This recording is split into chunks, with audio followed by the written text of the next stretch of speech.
অনেকে কান ধরে তওবা করে থাকেন, এটি কি তওবার সঠিক নিয়ম?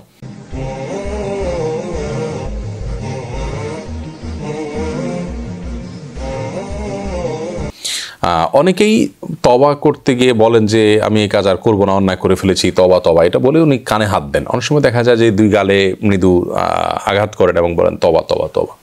তো এই যে গালে হাত দিয়ে বা গালে মেরে তওবা, কিংবা নিজের কান নিজে ধরে তওবা, গালে প্রতীকী মেরে তওবা করা, এটি কি তওবার কোনো নিয়মের মধ্যে পড়ে কিনা? উত্তর হলো, তওবা মূলত একটি চেতনার নাম।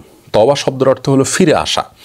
মানসিকভাবে আপনি সিদ্ধান্ত নিলেন যে আপনি ভুল পথ থেকে আপনি সঠিক পথে আসবেন, আপনি আল্লাহর অবাধ্যতা থেকে আল্লাহর বাধ্যতার পথে আসবেন। এই যে ডিসিশনটা আপনি মনে নিলেন, এইটা হলো তওবা। এইটা অন্তরেই হয়ে যায় মূলত, তারপরে মুখে উচ্চারণ করাটা সুন্নাহ। নবী করিম সাল্লাল্লাহু আলাইহি ওয়াসাল্লাম তওবার যে ইয়েগুলো আমাদেরকে শিক্ষা দিয়েছেন, দোয়াগুলো শিক্ষা দিয়েছেন, সেগুলোতে আমরা মুখে উচ্চারণ করে বলি যে আল্লাহ, আমি ফিরে আসছি আপনার দিকে, আপনার কাছে ইস্তেগফার করছি, ক্ষমা প্রার্থনা করছি এবং আপনার দিকে ফিরে আসছি। কোরআনে কারিমে আল্লাহ রাব্বুল আলামিন তওবা প্রসঙ্গে বলতে গিয়ে বলেছেন যে আল্লাহর কাছে দোয়ার অংশ হিসাবে মানুষ আল্লাহর কাছে বলবো অতুবা আলাইনা, আল্লাহ আমাদের তওবা কবুল করে নিন, আমরা আপনার কাছে তওবা করে ফিরে আসছি।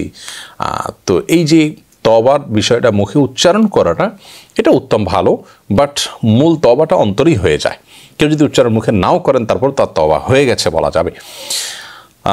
অতএব ইস্তেগফার, তওবা, ইস্তেগফার হলো ক্ষমা প্রার্থনা করা, তওবা হলো যে অপরাধটা করেছি সেটা আর না করার সংকল্প করা।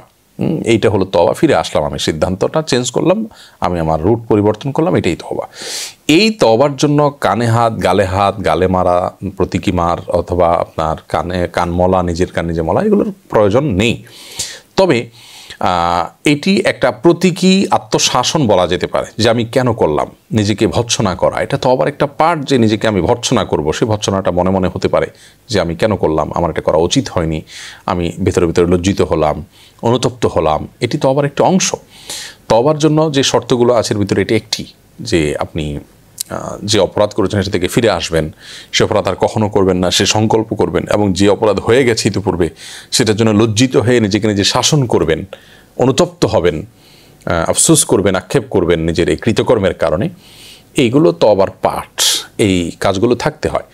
তো আর যদি বান্দার হক নষ্ট করে থাকেন, তাহলে তো হক দিয়েই দিতে হবে, তারপর আপনার তওবা কবুল হবে, আল্লাহর কাছে মাপ চাইতে হবে। তো এই কাজগুলো অন্তর দ্বারা সম্পাদিত হয়। তারপরেও কেউ যদি কানমলার মাধ্যমে প্রতীকী আত্মশাসন করেন যে না আমি সরি, এটা নিজে নিজে তিনি করলেন, তো সেটি হতে পারে, এটা কোনো গর্হিত বিষয় নয়। তার ভেতরকার যে অনুভূতি সেটা তিনি নিজে নিজে প্রকাশ করলেন জাস্ট, কিন্তু এটার জন্য তওবা থেমে থাকবে না, এবং এটা তওবার কোনো পার্ট নয়, এবং তওবার জন্য একটা শর্তও নয় যে কান মলতে হবে, এরকম কিছু করতে হবে।